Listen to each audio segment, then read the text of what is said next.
ಅಂಜನಾ ಪಲ್ಲವಿಯನ್ನು ಸನ್ನಿಧಿ ರೂಮ್ ಬಳಿ ಬಿಟ್ಟು ಹೋದಳು. ಮುಖಕ್ಕೆ ಫೇಸ್ ಮಾಸ್ಕ್ ಹಾಕಿಕೊಳ್ಳುತ್ತಿದ್ದ ಸನ್ನಿಧಿ ಸ್ನಾನ ಮಾಡಲು ಬಂದ ಪಲ್ಲವಿಯನ್ನು ನೋಡಿ ಏನೆಂಬಂತೆ ಹುಬ್ಬು ಹಾರಿಸಿ ಕೇಳಿದಳು.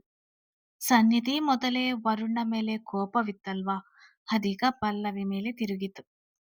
ಅದು ಸ್ನಾನ ಮಾಡ್ಬೇಕಿತ್ತು, ಬೇರೆಯವರ ರೂಮ್ನಲ್ಲಿ ಗಂಡಸರು ಇರ್ತಾರೆ, ಇಲ್ಲಿ ಸ್ನಾನ ಮಾಡೋಕೆ ಮೇಡಮ್ ಹೇಳಿದ್ರು ಎಂದಳು ಪಲ್ಲವಿ ಭಯದಲ್ಲಿ. ಸರಿ ಹೋಗು ಮಾಡು, ಇಲ್ಲಿ ನಿಂತ್ಕೊಂಡು ಏನ್ ನೋಡ್ತಿದ್ಯಾ, ಬೇಗ ಹೋಗಿ ಸ್ನಾನ ಮಾಡಿ ಬಾ, ನಂಗೆ ಸಮಯ ಇಲ್ಲ, ನಾನು ಮಾಡ್ಬೇಕು ಎಂದಳು ಸನ್ನಿಧಿ ಗಂಭೀರವಾಗಿ. ಅದು ನಾನು ಬಟ್ಟೆ ತಂದಿಲ್ಲ ಅಕ್ಕ ಎಂದಳು ಪಲ್ಲವಿ, ಹೇಳಲೋ ಬೇಡವೋ ಎಂಬ ಭಯದಲ್ಲೇ. ಅಂದ್ರೆ ಎಂದಳು ಸನ್ನಿಧಿ ಹುಬ್ಬುಗಂಟಿಕ್ಕಿ. ಅದು ಸ್ನಾನ ಮಾಡೋಕೆ ಅಂತ ಅಂದಿಲ್ಲ ಅಕ್ಕ, ನಿಮ್ಮ ಬಟ್ಟೆ ಇದ್ರೆ ಕೊಡಿ, ಆಮೇಲೆ ವಾಪಸ್ ಕೊಡ್ತೀನಿ ಎಂದಳು ನಿಧಾನವಾಗಿ ಹಿಂಜರಿಕೆಯಿಂದ. ಅವಳ ಮಾತಿಗೆ ಹತ್ತಿರ ಬಂದವಳು, ಬರೇ ಬಟ್ಟೆ ಮಾತ್ರನಾ, ಇಲ್ಲ shampoo, soap, towel, conditioner, lotion ಎಲ್ಲನೂ ನಂದೇ ಕೊಡ್ಬೇಕಾ? ನೀನು ಖಾಲಿ ಕೈಯಲ್ಲಿ ಬಂದಿರೋದ್ ನೋಡಿದ್ರೆ ಎಲ್ಲ ನಂದೇ ಬಳಸೋಕೆ ಬಂದಿರೋ ತರ ಇದೆ, ಹೌದಾ ಎಂದಳು ಕೋಪದಲ್ಲಿ ಬುಸುಗುಡುತ್ತಾ.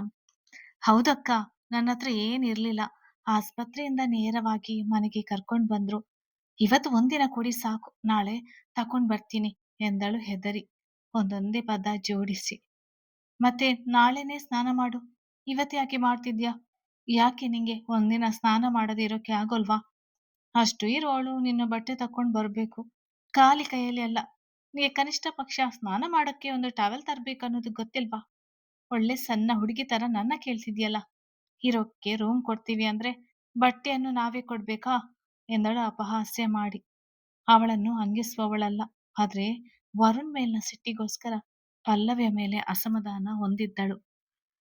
ನಾನ್ ತಗೋಬೇಕು ಅಂತಿದ್ದೆ ಅಕ್ಕ, ಸಮಯ ಆಗ್ಲಿಲ್ಲ, ಖಾಲಿ ಕೈಯಲ್ಲಿ ಬಂದು ಬಿಟ್ಟೆ, ಈಗ ಹೋಗಿ ಎಲ್ಲ ತಗೊಂಡ್ ಬರ್ತೀನಿ ಎಂದಳು ದೀನವಾಗಿ ನೋಡುತ್ತಾ. ಅವಳ ಮನಸ್ಸು ಆಗಲೇ ನೊಂದು ಕಣ್ಣು ತುಂಬಿತ್ತು. ಬರುವಾಗ್ಲೇ ವರುಣ್ ಕೇಳ್ಬೇಕಾಗಿತ್ತು, ತೆಗೆದುಕೊಡ್ತಿದ್ದ. ಮನೆಗೆ ಕರ್ಕೊಂಡ್ ಬಂದ್ಮೇಲೆ ಎಲ್ಲ ಅವನೇ ಕೊಡಿಸ್ಬೇಕು ತಾನೆ? ಇಲ್ಲ ನೀನಾದ್ರೂ ಮನೆಯಿಂದ ಬರುವಾಗ ನಿನ್ನ ವಸ್ತುಗಳನ್ನು ತರ್ಬೇಕು ಅನ್ನುವ ಅರಿವು ನಿನಗೂ ಬೇಕಲ್ವಾ? ಏಕಾಏಕಿ ಬಂದು ಬಿಟ್ರೆ ಯಾರು ಕೊಡ್ತಾರೆ ಎಲ್ಲವನ್ನು ಎಂದಳು. ಅವಳಿಗೆ ಪಲ್ಲವಿ ಅನಾಥೆ ಎಂದು ತಿಳಿಯದೆ. ಮರೆತು ಬಿಟ್ಟೆ ಅಕ್ಕ, ಈಗ ನೀವು ಮುಗಿಸಿ, ನಾನು ಆಮೇಲೆ ಬಟ್ಟೆ ತಕೊಂಡ್ ಬಂದು ಸ್ನಾನ ಮಾಡ್ತೀನಿ ಎಂದವಳು ಹೊರ ಹೋಗಲು ಬಾಗಿಲ ಬಳಿ ನಡೆದವಳು ಹಾಗೇ ನಿಂತಳು. ಅವಳ ಕಣ್ಣು ತುಂಬಿ ಕೆನ್ನೆ ಮೇಲೆ ನೀರು ಹರಿಯುತ್ತಿದ್ದರೆ ಎದುರಿನ ವರುಣ ಕಣ್ಣುಗಳು ತುಂಬಿದ್ದವು.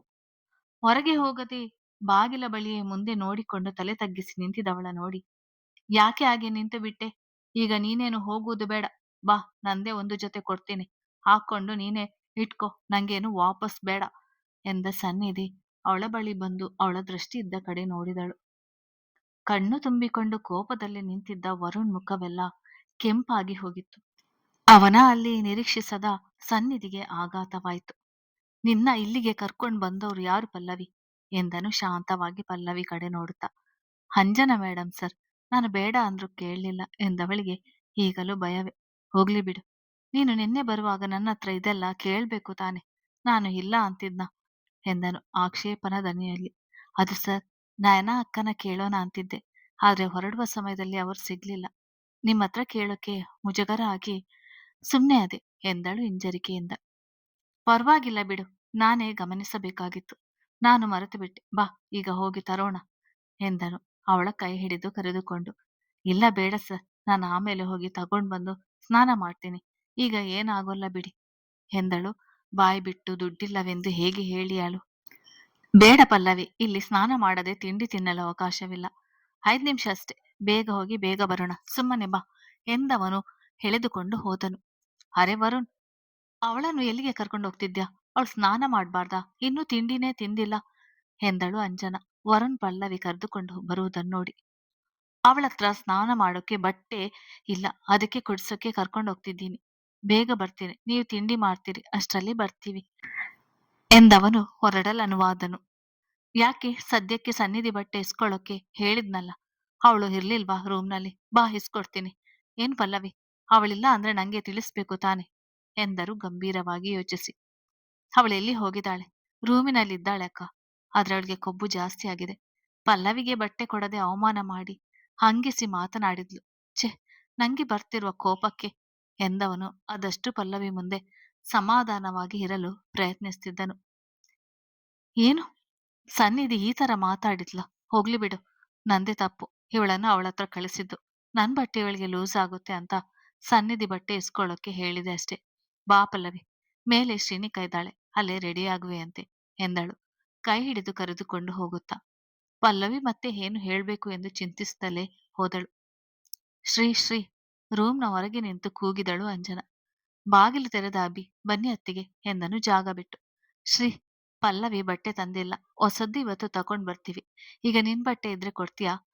ನಂದು ಇವಳಿಗೆ ತುಂಬಾ ಲೂಸ್ ಆಗುತ್ತೆ ಕಣೆ ಎಂದಳು. ಅವಳೇನು ಹೇಳುವಳು ಎಂದು. ಅದಕ್ಕೇನಕ್ಕ, ನೀವು ಕೇಳ್ಬೇಕಾ, ಇರಿ ಎಂದವಳು ಕಬೋರ್ಡ್ ತೆರೆದು ಅಭಿ ಕಾಲೇಜ್ಗೆ ಹಾಕಲು ಕೊಡಿಸಿದ್ದ ಹೊಸದೊಂದು ಟಾಪ್ ಲೆಗ್ಗಿನ್ಸ್ ತೆಗೆದು, ತಗೊಳ್ಳಿ, ಇದು ಆಗುತ್ತಾ ನೋಡಿ, ಇಲ್ಲ ಬೇರೆಯದು ಕೊಡ್ತೀನಿ. ಹಾಗೆ ಅಲ್ಲಿ ಬಾತ್ರೂಮ್ನಲ್ಲಿ ಎಲ್ಲ ವಸ್ತುಗಳಿದೆ, ಏನಾದ್ರೂ ಬೇಕಾದ್ರೆ ಕೇಳಿ ಕೊಡ್ತೀನಿ. ಒಂದು ಟವೆಲ್ ಅಲ್ಲೇ ಇದೆ, ಇನ್ನೊಂದು ಬೇಕಾದ್ರೆ ಇಲ್ಲಿದೆ, ತಗೊಂಡೋಗಿ ಎಂದವಳು ಪೂರ್ತಿ ವಿವರಣೆ ನೀಡಿದಳು.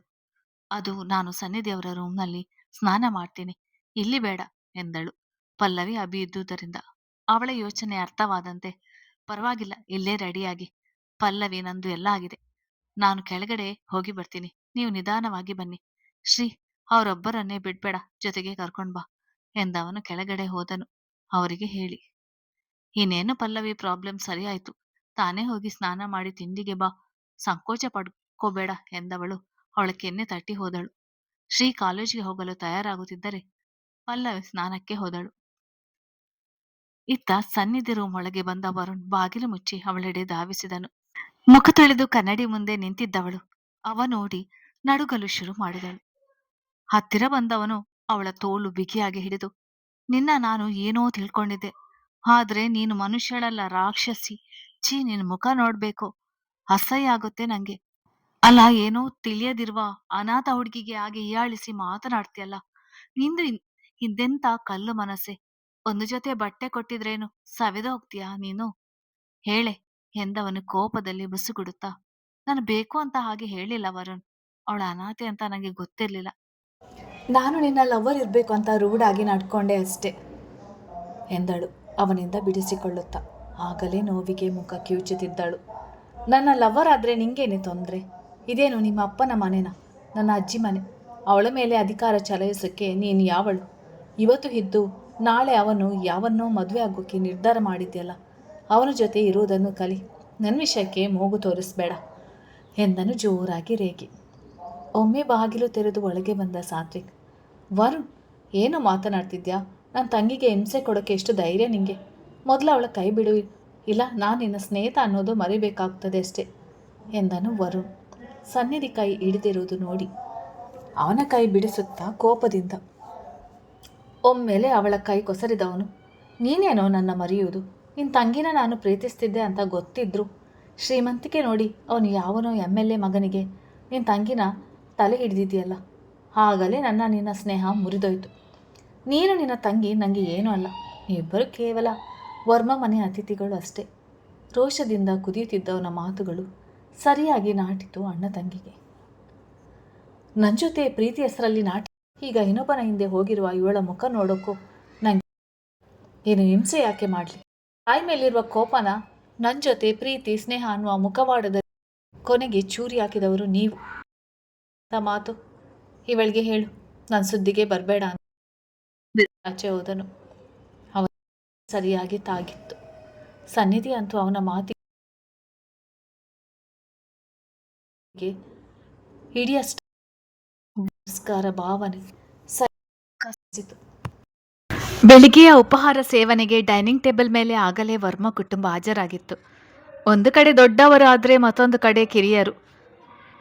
ಪಲ್ಲವಿ, ತಿಂಡಿ ಊಟ ಎಲ್ಲ ನಿಂಗೆ ಇಡಿಸ್ತಿದೆಯಾ? ಏನಾದರೂ ಬೇಕಿದ್ರೆ ಕೇಳಿ ಮಾಡಿಸ್ಕೊ, ಸಂಕೋಚ ಬೇಡ.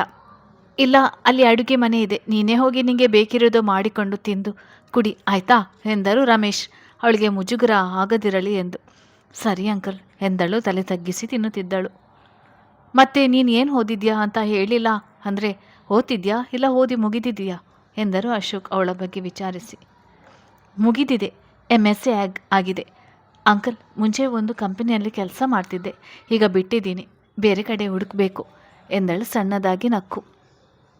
ಹೊರಗಡೆ ಹೋಗಿ ನೀವು ಹುಡುಕೋದು ಬೇಡ ಪಲ್ಲವಿ, ಬೇಕಾದರೆ ನಾಳೆಯಿಂದ ನಮ್ಮ ಕಂಪನಿಗೆ ಬಂದು ಕೆಲಸ ಮಾಡಿ ಎಂದನು ಅಭಿಮನ್ಯು. ವರುಣ್ ಆಗಲೇ ಅವಳ ನಿಜ ಹಿನ್ನೆಲೆ ಹೇಳಿದ್ದರಿಂದ ಅವಳ ಸುರಕ್ಷತೆ ಸಲುವಾಗಿ. ಅಯ್ಯೋ ಪರವಾಗಿಲ್ಲ ಸರ್, ನಾನು ಇಲ್ಲೇ ಇದ್ದು ಏನಾದರೂ ಮಾಡ್ತೀನಿ ಎಂದಳು. ಈಗಾಗಲೇ ಇವರ ಋಣದಲ್ಲಿರುವಾಗ ಮತ್ತೆ ಸಹಾಯ ಬೇಡುವುದು ತಪ್ಪು ಎಂದುಕೊಂಡು. ನಾನು ಕರುಣೆಯಿಂದ ಹೇಳ್ತಿಲ್ಲ, ಇಲ್ಲಿ ಮನೆಯಲ್ಲಿ ಯಾರೂ ಇರುವುದಿಲ್ಲ. ನಮ್ಮ ಅಜ್ಜಿ ತಾತಿ ಅವರ ಮಗಳ ಮನೆಯವರು ಇದ್ದಾರೆ ಅಷ್ಟೇ. ಆದರೆ ನಿಂಗೆ ಅವರು ಹೊಂದುವುದಿಲ್ಲ. ಅಂಜನಾ ಅತ್ತಿಗೆ ಕಂಪನಿಗೆ ಹೋಗ್ತಾರೆ, ಇವರು ಕಾಲೇಜ್ಗೆ ಹೋಗ್ತಾರೆ, ಅಮ್ಮಂದಿರುವ ಆಶ್ರಮದ ಕಡೆ ಹೋಗಿ ಬರ್ತಾರೆ. ನಾವು ಯಾರೂ ಇರುವುದಿಲ್ಲ, ಬರುವುದು ಮಧ್ಯಾಹ್ನ, ಸಂಜೆ ಆಗುತ್ತೆ. ಅಲ್ಲಿವರೆಗೂ ನಿಮಗೆ ಮನೆಯಲ್ಲಿ ಬೇಸರ ಆಗ್ಬೋದು. ಅದಕ್ಕೆ ನಿಮಗೆ ಇಷ್ಟ ಇದ್ದರೆ ನಮ್ಮ ಕಂಪನಿಯಲ್ಲಿ ಕೆಲಸ ಮಾಡಿ, ಬೇಡ ಅನಿಸಿದರೆ ಬಿಡುವಿರಂತೆ, ಒತ್ತಾಯ ಇಲ್ಲ ಎಂದನು ಅವಳಿಗೂ ಒಂದು ನೆಲೆ ಮಾಡಿಕೊಡಲು. ಒಪ್ಕೊಳ್ಳಿ ಪಲ್ಲವಿ, ಅಬಿಗೆ ಸುಮ್ಮನೆ ಕೂರುವುದು ಅಂದರೆ ಆಗೋಲ್ಲ. ಯಾವಾಗಲೂ ಏನಾದರೊಂದು ಮಾಡ್ತಾನೇ ಇರಬೇಕು. ಇವಾಗ ಅವರನ್ನೇ ನೋಡಿ, ಬೆಳಿಗ್ಗೆ ಜಿಮ್, ಯೋಗ, ಆಮೇಲೆ ಆಫೀಸ್, ಸಂಸ್ಥೆ, ಶೋರೂಮ್ ಕಡೆ ಓಡಾಟ, ಸಂಜೆ ಮನೆ, ಆಮೇಲೆ ಸ್ನಾನ ಮತ್ತು ಲ್ಯಾಪ್ಟಾಪ್ನಲ್ಲಿ ಕೆಲಸ. ನೋಡಿ, ಇಷ್ಟೊಂದರಲ್ಲಿ ಅವ್ರು ಖಾಲಿ ಇರುವುದೇ ನೋಡಿಲ್ಲ ನಾನು ಎಂದಳು ಶ್ರೀನಿಕಾ. ಅಬಿಯ ಖಾಲಿ ಇರದ ದಿನಚರಿ ನೆನೆದು. ಹಚ್ಚಚ್ಚು ಯಾಕೋ ಅಣ್ಣ, ನಮ್ಮ ಮುದ್ದು ಹತ್ತಿಗೆಗೆ ನೀನು ಸಮಯ ಕೊಡದೆ ಬರೀ ಕೆಲಸವೇ ಮಾಡೋದಾ? ನೋಡು, ಅವ್ರು ಬೇಸರ ಆಗ್ತಿದ್ದಾರೆ, ಅವರಿಗೂ ಸ್ವಲ್ಪ ಕೆಲಸ ಕೊಡು ಎಂದನು ಇಶಾನ್ ಕಣ್ಣು ಹೊಡೆದು ಶ್ರೀಗೆ ಸಪೋರ್ಟ್ ಮಾಡುವಂತೆ. ಅಯ್ಯೋ, ನನಗೆ ಆಗಲೇ ತುಂಬ ಕೊಟ್ಟಿದ್ದಾರೆ.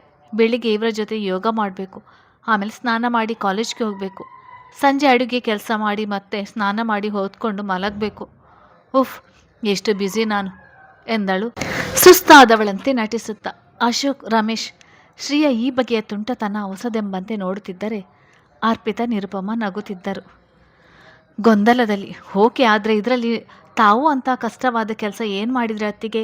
ಎಲ್ಲ ಮಾಮೂಲಿ ವಿಷಯ ತಾನೇ ಎಂದನು ಇಶಾನ್ ಹೊಸದೇನಿದೆ ಎಂಬಂತೆ. ಕಣ್ಣರಳಿಸಿ ನೋಡಿ. ಏನೋ ಹೀಗಂತಿದ್ಯಾ? ಇಶಾನ್ ದಿನಕ್ಕೆ 2-3 ಬಾರಿ ಸ್ನಾನ ಮಾಡೋದು ಸಾಮಾನ್ಯ ವಿಷಯನ? ಈ ಚಳಿಯಲ್ಲಿ ಮಲಗೋಕ್ಕೆ ಬಿಡದೆ ನಿಮ್ಮ ಅನ್ನ ಸ್ನಾನ ಮಾಡುವಂಥ ಎಷ್ಟು ಕಾಟ ಕೊಡ್ತಾರೆ ಗೊತ್ತಾ ಎಂದಳು ಶ್ರೀ ಮುನಿಸಿಕೊಂಡು. ಇಂಚರ ತಂಗಿಯ ಹಾವಭಾವ ಗಮನಿಸ್ತಿದ್ದರೆ ಸಂಜನ ಒಳಗೊಳಗೆ ಹುರಿದುಕೊಂಡಳು. ಯಾಕೋ ಅಭಿ, ನೀನು ಅವಳಿಗೆ ಕಾಟ ಕೊಡುವುದು? ಪಾಪ ಶ್ರೀ, ಹೆಂಡ್ತಿನ ಹೂ ಥರ ನೋಡ್ಕೋಬೇಕು ಕಣೋ ಎಂದನು ಆಕಾಶ್ ತನ್ನದೊಂದು ಇರಲಿ ಎಂದು. ಅವನೆಡೆ ಕಳ್ಳ ನೋಟ ಬೀರಿ, ಓ, ನಾನೇನು ನಿನ್ನಷ್ಟು ಕಾಟ ಕೊಡಲ್ಲ ಬಿಡಣ್ಣ. ಅದೇ ನೀನು ಬೆಳಿಗ್ಗೆ ಹೂ, ನಾ ಅಡುಗೆ ಮನೆಯಲ್ಲಿ ನೋಡ್ಕೊಳ್ತಿದ್ಯಲ್ಲ, ಹಾಗೆ ಎಂದನು ಅಭಿ ರಾಗ ಎಳೆದು ಕಣ್ಣು ತೇಳಿಸುತ್ತಾ. ಈಗ ಯಾಕಾದರೂ ಬಾಯಿ ಬಿಟ್ಟೆನೋ ಎನ್ನುವಂತಿತ್ತು ಆಕಾಶ್ ಸ್ಥಿತಿ. ಬೆಳಿಗ್ಗೆ ಅಣ್ಣ ಹೂ ನೋಡ್ತಿದ್ನಾ? ಯಾಕೆ ಅಣ್ಣ, ನೀನು ಡಾಕ್ಟರ್ ಇಲ್ಲ ವಿಜ್ಞಾನಿನೋ? ಏನೇನು ಮಾಡ್ತೀಯಪ್ಪ? ವಿಷಯ ತಿಳಿಯದ ಇಶಾನ್ ವಿಚಾರಿಸಿ ಮುಂದುವರಿಸಿದ. ತಡವರಿಸಿ, ಹೇ, ಯಾವ ಹೂವು ಇಲ್ಲ, ಮುಚ್ಕೊಂಡಿರು. ಅವನೇನೋ ಬೆಳಿಗ್ಗೆ ನಾನು ಮಲ್ಲಿಗೆ ಹೂವೆ ಅಂತ ಹಳೆ ಕಾಲದ ಸಿನಿಮಾ ನೋಡ್ತಿದ್ದೆ, ಅದನ್ನೇ ಹೇಳ್ತಿದ್ದಾನೆ ಅಲ್ವೇನೋ ಅಭಿ? ನೀನು ಸಿನಿಮಾ ಪೂರ್ತಿ ನೋಡಿದ್ಯಾ ಎಂದನು ಆಕಾಶ್ ಕಣ್ಣಲ್ಲೇ ಹೇಳಬೇಡವೆಂದು ಬೇಡಿಕೆ ಇಟ್ಟು. ಅಂಜನ ಆಗಲೇ ಸುಟ್ಟು ಬಿಡುವಂತೆ ನೋಡುತ್ತಿದ್ದಳು. ಜೋರಾಗಿ ನಕ್ಕ ಅಭಿ. ಖಂಡಿತ ಅಣ್ಣ, ಎಲ್ಲ ಸೀನ್ ನೋಡಿದೆ ಎಂದನು ಕಿಚಾಯಿಸಿ. ಮುನಿ ಸೇರಿಸಿಕೊಂಡ ಇಶಾನ್, ಅದು ಯಾವ ಸಿನಿಮಾ? ನಾನು ನೋಡಲೇ ಇಲ್ಲ, ನನಗೂ ಲಿಂಕ್ ಕಳಿಸು, ನಾನು ನೋಡಬೇಕು ಅದೇನಿದೆ ಅದರಲ್ಲಿ ಅಂತ ಎಂದನು ಆಕಾಶ್ ಅಭಿಯ ಸನ್ನೆ ನೋಡಿ ಕುತೂಹಲದಿಂದ. ನನಗೂ ಬೇಕು, ಸಿನಿಮಾಗಳು ನೋಡಿ ತುಂಬ ದಿನ ಆಯಿತು, ನನಗೂ ಕಳುಹಿಸಿದ ಬಾವ, ಬೋರ್ ಆದಾಗ ನಾನು ನೋಡ್ತೀನಿ ಎಂದಳು ಶ್ರೀ ಮಾಮೂಲಿಯಾಗಿ, ಇವರ ಮರ್ಮದ ಅರಿವಿಲ್ಲದೆ. ಈಗ ನಕ್ಕ ಆಕಾಶ್, ನಿನ್ನ ಗಂಡ ಚೆನ್ನಾಗಿ ನೋಡಿದಾನೆ ಶ್ರೀನಿಕಾ, ಅವನನ್ನೇ ಕೇಳಮ್ಮ ತೋರಿಸ್ತಾನೆ. ಏನೋ ಅಭಿ, ಶ್ರೀಗೆ ಸಿನಿಮಾ ನೋಡಬೇಕಂತೆ, ಸರಿಯಾಗಿ ತೋರಿಸು ಎಂದನು ತಾನೇನು ಕಡಿಮೆ ಇಲ್ಲ ಎಂಬಂತೆ ಕಣ್ಣು ಹೊಡೆದು. ಬೆಂಕಿ ತನ್ನ ಬುಡಕ್ಕೆ ಬಂದಿದ್ದರಿಂದ, ಹೇ ನಿನ್ನಜ್ಜಿ ಭಜನೆ, ಯಾವ ಸಿನಿಮಾ ಬೇಕೇ ನಿಂಗೆ? ಕಾಲೇಜ್ಗೆ ಹೋಗಿ 2 ತಿಂಗಳಾಗಿದೆ, ನಿಂಗೆ ಸಿನಿಮಾ ನೋಡಬೇಕಾ? ತೆಗೆದು ಬರೆಸ್ತೀನಿ, ನಡಿ, ತಿಂದು ಮೊದಲು ಕಾಲೇಜ್ಗೆ ಹೋಗು, ಬಿಟ್ಟರೆ ನನ್ನ ನುಂಗ್ತೀಯಾ? ಅದೇನೋ ಕೋಳಿ ಥರ ಕೆರೆತಿದ್ಯಾ, ತಿನ್ನೇ ಬೇಗ ಎಂದನು ಅಭಿ ಹೆಂಡತಿಯೆಡೆ ಗುರಾಯಿಸಿ. ಅವನ ಗದರುವಿಕೆಗೆ ಕಣ್ಣು ಪಿಟಿ ಎಂದು ಬಿಟ್ಟಳು. ಅಣ್ಣ, ಅತ್ತಿಗೆಗೆ ಯಾಕೆ ಬೈತಿದ್ಯಾ? ಒಂದು ಸಿನಿಮಾ ನೋಡಿದರೆ ಏನಾಗ್ತದೆ? ನಿಂಗೆ ಆಗೋಲ್ಲ ಅಂದರೆ ಬೇಡ ಬಿಡು, ಲಿಂಕ್ ನನಗೆ ಶೇರ್ ಮಾಡಿ, ನಾನೇ ಇಲ್ಲಿ ಟಿವಿಗೆ ಕನೆಕ್ಟ್ ಮಾಡ್ತೀನಿ, ಎಲ್ಲ ಕೂತ್ಕೊಂಡು ನೋಡಲಿ ಎಂದನು. ವಿಷಯ ತಿಳಿಯದ ಇಶಾನ್ ಪೂರ್ತಿ ವಾಲಿದ್ದ. ಇನ್ನು ವಿಷಯ ಎಲ್ಲಿಗೆ ಹೋಗುವುದು ಎಂದು. ಇಶಾನ್, ನಿಂಗೆ ಯಾವುದೋ ಕೇಸ್ ಸ್ಟಡಿ ಇಲ್ವಾ? ಅಂದರೆ ಹೋಗಿ ಸಂಜನನ ಕಾಲೇಜ್ಗೆ ಬಿಟ್ಟು ಮಾರ್ಕೆಟ್ನಲ್ಲಿ ತರಕಾರಿ ತಗೊಂಡು ಬಾ ಎಂದಳು ಅಂಜನಾ ಈ ವಿಚಾರ ಬದಲಾಯಿಸಲು. ಈಗ ಅಸಮಾಧಾನಗೊಂಡ ಇಶಾನ್, ಅವಳನ್ನು ಬಿಡೋದು ಏನು ಬೇಡ ಅತ್ತಿಗೆ, ಬಸ್ನಲ್ಲಿ ಹೋಗ್ತಾಳೆ. ನನಗೆ ತುಂಬ ಕೇಸ್ ಇದ್ದಾವೆ, ನಾನು ಬ್ಯುಸಿ ಇದ್ದೀನಿ, ಮಾರ್ಕೆಟ್ಗೆ ಹೋಗೋಕ್ಕೆ ಸಮಯ ಇಲ್ಲ ಎಂದನು ಮುಖದಪ್ಪ ಮಾಡಿಕೊಂಡು. ನಿಂಗೆ ತರಕಾರಿ ಕೊಳ್ಳಕ್ಕೆ ಬರೋಲ್ಲ ಅಂತ ಹೇಳು, ಮೊದಲಿಗೆ ನಿಂಗೆ ತರಕಾರಿ ಹೆಸರು ಆದರೂ ಗೊತ್ತಿದೆಯಾ ಎಂದರು ಅರ್ಪಿತಾ ಅವನ ಕಾಡಿಸಿ. ಅವರ ಮಾತಿಗೆ ಎಲ್ಲ ಇಶಾನ್ ನೋಡಿ ನಗುತ್ತಿದ್ದರು. ಹೀಗೆ ನಗ್ತಾ ಕೂರ್ತಿರೋ ಇಲ್ಲ ಕೆಲಸ ಕಾರ್ಯ ಮಾಡೋಕ್ಕೆ ಹೋಗ್ತಿರೋ?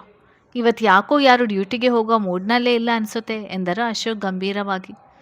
ಅವರ ಮಾತಿಗೆ ಸುಮ್ಮನೆ ತಿಂದು ತಮ್ಮ ತಮ್ಮ ಕೆಲಸಕ್ಕೆ ಹೋದರು. 3 ದಿನಗಳು ಕಳೆದರೂ ಒಂದು ಮೆಸೇಜ್ ಫೋನ್ ಮಾಡದೇ ಇದ್ದ ನಯನ ಬಗ್ಗೆ ಯೋಚಿಸ್ತಾ ಕುಳಿತಿದ್ದ ನೂತನ್. ದಿನಕ್ಕೆ 2 ಬಾರಿ ಅವರು ಫೋನ್ ಮಾಡಿ ಅವನ ಜೊತೆ ಮಾತನಾಡುತ್ತಿದ್ದಳು. ಬೆಳಿಗ್ಗೆ ಶುರು ಮಾಡಿ ರಾತ್ರಿ ಗುಡ್ ನೈಟ್ ಹೇಳದೆ ಮಲಗುತ್ತಿರಲಿಲ್ಲ. ಅವನು ಬ್ಯುಸಿ ಎಂದರೂ ಬೈದರೂ ರೇಗಾಡಿದರೂ ಸರಿಯೇ, ಅವನೊಂದಿಗೆ ಮಾತನಾಡದೇ ಇರದವಳು ಈಗ ಒಂದು ಮೆಸೇಜ್ ಸಹ ಮಾಡದೇ ಇರುವುದು 3 ದಿನದ ನಂತರ ಅವನ ತಲೆಗೆ ಬಂದಿದೆ. ಅವನಾಗೆ ಮಾಡಲು ಒಂದು ರೀತಿಯ ಹಿಂಜರಿಕೆ ಅವನಿಗೆ. ವರ್ಮಾ ಕಾಲೇಜ್ನಲ್ಲಿ ನರ್ಸಿಂಗ್ ಕೋರ್ಸ್ ಸೇರಿದ ಮೊದಲು ತಿಳಿಯದಿದ್ದರೂ 2-3 ಬಾರಿ ನೂತನ್ ಸೈಗಾಗಿ ಅವನ ಭೇಟಿಗೆ ಬಂದಿದ್ದವಳು. ಬರುತ್ತಾ ಪ್ರತಿದಿನ ಅವನಿಗೆ ಬೆಳಿಗ್ಗೆ ಸಂಜೆ ಶುಭಾಶಯ ಹೇಳುತ್ತಿದ್ದವಳು ಅವನಿಗೆ ವಿಶೇಷವಾಗಿ ಕಂಡಳು. ನರ್ಸಿಂಗ್ ಮುಗಿಯಲು 2 ತಿಂಗಳಿದ್ದಂತೆ ಪ್ರೀತಿಸುವ ವಿಷಯ ತಿಳಿಸಿದ್ದಳು. ಅವನಿಗೂ ಅವಳು ಇಷ್ಟವಾಗಿದ್ದರಿಂದ ಒಪ್ಪಿಗೆ ನೀಡಿದ್ದ. ಎಂದೂ ಕಾರಣವಿರದೆ ತಾನಾಗಿ ಫೋನ್ ಮಾಡಿಲ್ಲ, ಎಲ್ಲಿಗೂ ಕರೆದುಕೊಂಡು ಹೋಗಿಲ್ಲ. ಮದುವೆ ಆಗುವವರೆಗೂ ಪ್ರೀತಿ ವಿಷಯ ಗುಟ್ಟಾಗಿರಲಿ ಎಂಬುದು ಅವನ ವಾದ. ಗೆಳೆಯರಿಗೆ ಕುಟುಂಬಕ್ಕೂ ಹೇಳಿಲ್ಲ ಅವನು. ಮನೆಯಲ್ಲಿ ಮದುವೆ ವಿಚಾರ ಮಾತನಾಡುತ್ತಿರುವವರು ಎಂದು ಗೊತ್ತಿದ್ದರೂ ಅವ ಬಾಯಿ ಬಿಡುವ ಮನಸ್ಸು ಮಾಡಲಿಲ್ಲ. ಕಾರಣ ತಾನು ಬ್ಯುಸಿ ಇರುವೆ ಎಂಬುದು. ನಯನ ಅವನ ಎಲ್ಲ ಅಂಶಗಳನ್ನು ಅವನಿಗಾಗಿ ಸಹಿಸಿಕೊಳ್ಳುತ್ತಿದ್ದಳು. ಈಗ ಮೌನವಾಗಿ ಉಳಿದಿರುವುದು ಅವನಿಗೆ ಕಸಿವಿಸಿ ಮಾಡುತ್ತಿತ್ತು. ಕೊನೆಗೂ ಸಹಿಸಲಾರದೆ ತಾನೇ ಕರೆ ಮಾಡಿದ. Hello hello. ಅತ್ತ ಕಡೆಯಿಂದ ಕರೆ ಸ್ವೀಕರಿಸಿ ನಯನ ಮಾತನಾಡಿದರೂ ಇವನು ಬಾಯಿ ಬಿಡುತ್ತಿಲ್ಲ. ನಾನು ನೂತನ್ ಎಂದನು ಬಿಗುವಾಗಿ. ಯಾಕೋ ಅವಳ ಮುಂದೆ ಸೋಲಲು ಇಚ್ಛಿಸನು ಅವನು. ಗೊತ್ತಾಯಿತು, ಹೇಳಿ, ಏನು ಫೋನ್ ಮಾಡಿದ್ದು? ಇವತ್ತೇನು ಕೆಲಸ ಇಲ್ವಾ? ಅವಳ ಮಾತಂತೂ ಕತ್ತಿಯಷ್ಟೇ ತೀಕ್ಷ್ಣ. ಏನಾಗಿದೆ ನಿಂಗೆ? 3 ದಿನದಿಂದ ಫೋನ್ ಇಲ್ಲ, ಮೆಸೇಜ್ ಇಲ್ಲ. ಮೇಡಮ್ ಅವರಿಗೆ ನಾನು ನೆನಪಿದ್ದೇನೋ ಇಲ್ವೋ ಎಂದು ಬೇಡ ಎಂದುಕೊಂಡರೂ ವ್ಯಂಗ್ಯ ಬಂದಿದೆ. ನಿಮಗೆ ನನ್ನ ಮದುವೆ ಆಗೋಕ್ಕೆ ಇಷ್ಟ ಇಲ್ವಲ್ಲ, ಅದಕ್ಕೆ ಬೇರೆ ಯಾರಾದರೂ ಸಿಗ್ತಾರಾ ಅಂತ ಹುಡುಕ್ತಿದ್ದೆ, ಅದಕ್ಕೆ ಬ್ಯುಸಿ ಇದ್ದೆ, ಸಮಯ ಇರಲಿಲ್ಲ. ಅವಳು ವ್ಯಂಗ್ಯವಾಡಿದಳು. ಅತಿಯಾಗಿ ಹಾಡಬೇಡ ನಯು, ನಾನು ಹೇಳಿದ್ದನ್ನು ಸ್ವಲ್ಪ ಅರ್ಥ ಮಾಡ್ಕೊ. ಈಗಲೇ ಮದುವೆ ಆಗೋಕ್ಕೆ ಅಂತ ಅವಸರ ನಿಂಗೆ. ನಾನೇನು ಮೋಸ ಮಾಡ್ತೀನಾ ಹೇಳು? ನಿಧಾನವಾಗಿ ಮದುವೆ ಆದರೆ ಆಗೋಲ್ವಾ? ಅಲ್ಲಿವರೆಗೂ ಒಬ್ಬರಿಗೊಬ್ಬರು ಅರ್ಥ ಮಾಡಿಕೊಳ್ಳೋಣ. ಸದ್ಯಕ್ಕೆ ಮದುವೆ ವಿಷಯ ಬಿಡ್ತೀಯಾ ಎಂದನು. ಅಸಮಾಧಾನ ಇದ್ದರೂ ಅವಳ ಓಲೈಸಲು. ಒಬ್ಬರಿಗೊಬ್ಬರು ಅರ್ಥ ಮಾಡಿಕೊಳ್ಳೋಕೆ ಎಷ್ಟು ಸಮಯ ಬೇಕಾಗಿರಲಿಲ್ಲ ನಮಗೆ. ಆದರೆ ಆ ಸಮಯ ನೀವು ಕೊಟ್ಟೇ ಇಲ್ಲ. ಈಗ ನನಗೆ ಆ ಸಮಯ ಬೇಡ. ನಮ್ಮ ಮನೆಯಲ್ಲಿ ಮದುವೆ ಆಗುವಂಥ ದಿನ ತಲೆ ತಿಂತ ಇದ್ದಾರೆ. ನಾನು ಏನು ಉತ್ತರ ಕೊಡಲಿ? ಇಷ್ಟು ದಿನ ಕಾರಣ ಕೊಟ್ಟು ನನಗೂ ಸಾಕಾಗಿದೆ ಎಂದವಳು ಅಟಕೆ ಬಿದ್ದಿದ್ದಳು ಸೋಲದೆ. ಈಗ ಮದುವೆ ಆಗುವುದನ್ನು ಬಿಟ್ಟರೆ ಬೇರೆ ದಾರಿ ಇಲ್ವಾ ಎಂದನು. ಯಾಕೋ ಆಗಲೇ ಗೃಹಸ್ಥ ಆಗಲು ಹಿಂದೇಟಾಗುತ್ತಿದ್ದ. ಇದೇ ನನ್ನ ತಂದೆ ತಾಯಿ ಹತ್ರ ಬಂದು ಮಾತಾಡು. ಅಪ್ಪ ಒಪ್ಪಿದ್ರೆ ನಿಮ್ಮ ಅಪ್ಪ ಅಮ್ಮನ ಕರ್ಕೊಂಡು ಬಂದು ಮಾತುಕತೆ ಮುಗಿಸಿ, ಆಮೇಲೆ ಬೇಕಿದ್ರೆ ನೀವು ಹೇಳಿದಾಗಲೇ ಮದುವೆ ಆಗೋಣ. ನಾನೇನು ಬಲವಂತ ಮಾಡೋಲ್ಲ ಎಂದಳು ಮುಂದಿನ ಯೋಜನೆ ಬಗ್ಗೆ ವಿವರಿಸಿ. ಹನೆ ನೀವಿಕೊಂಡವನು, ಇನ್ನೊಂದು ವರ್ಷ ನನಗೆ ಸಮಯ ಕೊಡು. ಈಗ ಕೈಯಲ್ಲಿರೋ ಜವಾಬ್ದಾರಿ ಮುಗಿಸಿ ನಿನ್ನ ಕೇಳೋಕ್ಕೆ ಬರ್ತೀನಿ ಎಂದರು. ತಾನಾಗೇ ನಯನ ಮನೆಯವರ ಮುಂದೆ ನಿಂತು ಹೆಣ್ಣು ಕೇಳಲು ಏನೋ ಬಿಗುಮಾನ. ಬಂದು ಮಾತುಕತೆ ಮಾಡೋಕ್ಕೆ 1 ವರ್ಷ ಯಾಕೆ? ನಿಮ್ಮ ಸ್ನೇಹಿತರು ಕರಣ್, ಅಭಿಮನ್ಯು ಮದುವೆಯಾಗಿ ಕೆಲಸ ಮಾಡ್ತಿಲ್ವಾ? ನಿಮಗೂ 30 ವರ್ಷ ಆಗಿದೆ. ಇನ್ನೇನು ತೊಂದರೆ ಮದುವೆ ಆಗೋಕ್ಕೆ? ನೋಡಿ ನೂತನ್, ನಾನು ಇಷ್ಟು ದಿನ ಸಹಿಸಿ ಸಾಕಾಯಿತು. ಇನ್ನು ನನ್ನಿಂದ ಆಗೋಲ್ಲ. ನಿಮಗೆ ನಾನು ಬೇಕು ಅಂದರೆ ಬೇಗ ಬಂದು ಮಾತಾಡಿ, ಎಲ್ಲ ನಿಮ್ಮಿಷ್ಟ ಎಂದಳು ಕಡ್ಡಿ ತುಂಡು ಮಾಡಿದಂತೆ. ನಿಮ್ಮಿಷ್ಟ ಅಂದರೆ ಏನರ್ಥ ನಾಯು? ನಾನು ಬಿಟ್ಟು ಬೇರೆಯವನ ಮದುವೆ ಆಗೋಕ್ಕೆ ತಯಾರಾಗಿದ್ಯಾ? ನನಗೋಸ್ಕರ 1 ವರ್ಷ ಕಾಯೋಕ್ಕೆ ಕಷ್ಟ ನನಗೆ ಎಂದನು ಸೋತವನಂತೆ ದನಿ ತಗ್ಗಿಸಿ. ನೀವು ನನ್ನ ಅರ್ಥ ಮಾಡ್ಕೊಳ್ಳಿ. ನಿಮ್ಮ ಜೊತೆ ಮಾತನಾಡುವ 10 ನಿಮಿಷದ ಮಾತು, ನೀವು ಮಾಡುವ 5-6 ಮೆಸೇಜ್ ನೋಡಿಕೊಂಡು ಇಷ್ಟು ದಿನ ಕಾದು ನನಗೂ ಬೇಸರಾಗಿದೆ. ಈಗ ನೀವು ನನಗೋಸ್ಕರ ಮದುವೆ ಆಗಲೇಬೇಕು. ಅವಳವನು ಒಪ್ಪಿಸಿಯೇ ತೀರ್ವಾಟಕ್ಕೆ ಬಿದ್ದಿದ್ದಳು. ಇದು ಕೊನೆ ಮಾತಾ ನಿಂದು? ಕೊನೆ ಬಾರಿ ಕೇಳ್ತಿದ್ದೀನಿ, ನನಗೋಸ್ಕರ 1 ವರ್ಷ ಕಾಯ್ತೀಯಾ ಇಲ್ವಾ ಎಂದನು. ಬರುತ್ತಿದ್ದ ಕೋಪವನ್ನು ತಡೆದು ದನಿ ಹೇರಿಸಿ, ಅಮ್ಮ ಅಮ್ಮ ನನಗೆ ಒಂದು ಹುಡುಗನ ನೋಡಿದ್ದೀನಿ ಅಂದ್ರಲ್ಲ, ನಾನು ಅವನನ್ನೇ ಮದುವೆ ಆಗ್ತೀನಿ, ಮುಂದಿನ ತಯಾರಿ ಮಾಡಿ ಎಂದು ಕೂಗಿ ಹೇಳಿದವಳು. ನನ್ನ ಕೊನೆ ಉತ್ತರ ಏನಂತ ಗೊತ್ತಾಗಿದೆ ಅಂದ್ಕೊಳ್ತೀನಿ, ಬಾಯ್ ನುತ್ತನ್ ಎಂದವಳು ಅವನ ಮಾತಿಗೆ ಕಿವಿ ಕೂಡದೆ ಕರೆ ತುಂಡರಿಸಿದಳು. ಕಾರಿನಲ್ಲಿ ಹೋಗುತ್ತಾ ಹೊರಗಡೆಯ ಪರಿಸರವನ್ನು ಪಿಳಿಪಿಳಿ ಕಣ್ಣು ಬಿಟ್ಟು ನೋಡುತ್ತಿದ್ದಳು ಶ್ರೀ. ಸತತ 2 ತಿಂಗಳ ನಂತರ ಹೊರಗಡೆ ಬಂದಿದ್ದಳು. ಅವಳ ಆಕ್ಸಿಡೆಂಟ್ ನಂತರ ಮನೆಯ ಗೇಟ್ ದಾಟಿ ಕೂಡ ಹೊರ ಕರೆದುಕೊಂಡು ಬರದಂತೆ ಎಚ್ಚರ ವಹಿಸಿದ ಅಭಿಮನ್ಯು. ಕತ್ತು ಹೊರಗಡೆ ಹಾಕಬಾರ್ದು ಅಂತ ನನಗೆ ತಿಳಿಯೋದಿಲ್ವ ಶ್ರೀ? ಕೆಲವು ಸಲ ಚಿಕ್ಕ ಮಕ್ಕಳ ಥರ ಆಡ್ತೀಯ, ಸರಿಯಾಗಿ ಕುಳಿತುಕೋ. ಡ್ರೈವರ್ ಜೊತೆ ಬರುವಾಗಲೂ ಹೀಗೆ ಮಾಡ್ತಿದ್ಯಾ ಎಂದನು. ಅವಳು ಕಿಟಕಿಯವರೆಗೆ ತಲೆ ಹಾಕಿರೋದು ನೋಡಿ ಅಭಿ ಗದರಿದ. ಊರಿ ನೋಡ್ತಿದ್ದೆ, ನಾನು ಬಸ್ನಲ್ಲಿ ಓಡಾಡುವಾಗ ಹೀಗೆ ಹೊರಗಡೆ ನೋಡ್ತಾ ಇರ್ತಿದ್ದೆ ಗೊತ್ತಾ, ನನಗೆ ಇಷ್ಟ ಅದು, ನಿಮಗೇನು ಗೊತ್ತಿದೆ ಅಲ್ಲ ಎಂದಳು ಖುಷಿಯಿಂದ ಹೇಳುತ್ತಾ. ಇಷ್ಟ, ಆದರೆ ಸ್ವಲ್ಪ ಹಿಂದೆ ಕೂತ್ಕೋ, ನೋಡಬೇಕು, ಹೀಗೆ ಕತ್ತು ಹೊರಗಡೆ ಹಾಕೋ ತಪ್ಪು. ನಿಮಗೆ ಬಸ್ನಲ್ಲಿ ಕಂಡಕ್ಟರ್ ಡ್ರೈವರ್ ಬೈತಿರ್ಲಿಲ್ವಾ ಎಂದನು. ಅಯ್ಯೋ ಬೈತಿದ್ದರೀ, ನಮ್ಮ ಕಡೆ ಬಸ್ ತುಂಬ ರಶ್ ಇರೋದು, ಅವ್ನಿಗೆ ಹೇಗೆ ಗೊತ್ತಾಗಬೇಕು ಹೇಳಿ ನಾನು ಈ ಥರ ಮಾಡೋದು ಎಂದಳು ತುಂಟತನದಿಂದ. ಇನ್ಮೇಲೆ ಈ ಥರ ಮಾಡಬೇಡ, ಮುಂದಿನ ಬಾರಿ ಇದೇ ಥರ ನೀನು ಮಾಡಿದರೆ ಹೇಳೋಲ್ಲ, ತಲೆ ಮೇಲೆ 2 ಕೊಡ್ತೀನಿ ಅಷ್ಟೇ, ಸರಿಯಾಗಿ ಕೂರು ಮೊದಲು ಎಂದನು. ಅವಳು ಸೀಟಿನ ತುದಿಗೆ ಕೂತಿದ್ದು ನೋಡಿ, ತೂತು ನಿಮ್ಮ ಜೊತೆ ಬರಲೇಬಾರ್ದು, ಯಾಕ್ರಿ ನನ್ನ ಜೊತೆ ಬಂದ್ರಿ ನೀವು? ನಾನೇಗೋ ಡ್ರೈವರ್ ಜೊತೆ ಹೋಗ್ತಿದ್ದೆ ಎಂದಳು ಮುಖ ದಪ್ಪ ಮಾಡಿಕೊಂಡು ಅವನ ಮೇಲೆ ಮುನಿಸಿ ತೋರಿ. ಮೊದಲು ತೂ ಅನ್ನೋದು ಬಿಡು, ನೀನು ಅದೇನು ಅದೆಲ್ಲದಕ್ಕೂ ತೂ ಅಂದ್ಕೊಂಡು ಎಂದನು ಅಭಿ ಅಸಮಾಧಾನದಿಂದ ಅವಳ ಗುರಾಯಿಸಿ. ಕತೆ ಮುಂದುವರಿಯುತ್ತದೆ. ಕತೆ ಕೇಳುತ್ತಿರುವವರೆಲ್ಲ ಚಾನಲನ್ನು ಸಬ್ಸ್ಕ್ರೈಬ್ ಮಾಡಿ, ಆಗ ನಿಮಗೆ ಕತೆ ಬೇಗ ಸಿಗುತ್ತೆ.